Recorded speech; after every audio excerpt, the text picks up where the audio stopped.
Salah seorang pejuang terakhir di Mariupol berkata kepada BBC bahwa pabrik baja tempat mereka bersembunyi yang sedang dikepung pasukan Rusia sebagian besar telah hancur dan banyak warga sipil terjebak di bawah bangunannya runtuh.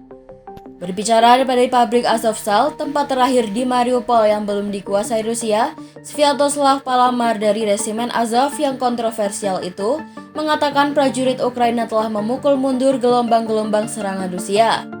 Sebelumnya, Presiden Vladimir Putin membatalkan rencana Rusia untuk menyerang pabrik baja tersebut dan alih-alih memerintahkan pasukannya untuk memblokirnya.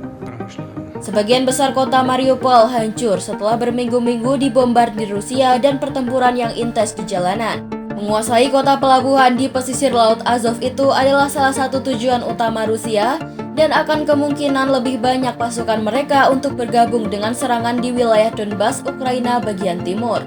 Kapten Palamar mengatakan Rusia menembaki pabrik baja dari kapal perang dan menjatuhkan bom penghancur bunker di atasnya. BBC belum dapat memverifikasi kesaksian Kapten Palamar itu. Tetapi sejalan dengan kesaksian awal pekan ini dari seorang komandan marinir Ukraina yang juga berada di pabrik baja yang mengatakan pasukan mereka kalah jumlah dan kehabisan persediaan. Resimen Azov awalnya adalah kelompok neo-Nazi sayap kanan yang kemudian digabungkan ke dalam Garda Nasional Ukraina. Para kombatannya bersama dengan Brigade Marinir, penjaga pembatasan dan polisi P adalah pejuang Ukraina terakhir yang tersisa di Mariupol.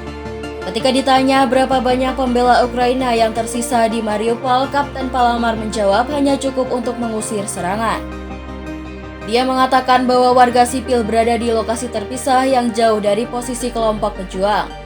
Mereka berada di ruang bawah tanah yang masing-masing berisi 80 hingga 100 orang, tetapi tidak jelas berapa banyak warga sipil yang ada secara total. Karena beberapa bangunan telah hancur dan pejuang tidak dapat mencapai mereka karena penembakan. Menurut dia, pintu masuk ke beberapa bunker diblokir oleh lempengan beton berat yang hanya bisa digerakkan oleh alat berat. Pejuang itu meminta warga sipil untuk diberi jalan yang aman dari pabrik baja dan menyerukan negara ketiga atau badan internasional untuk bertindak sebagai penjamin keselamatan mereka.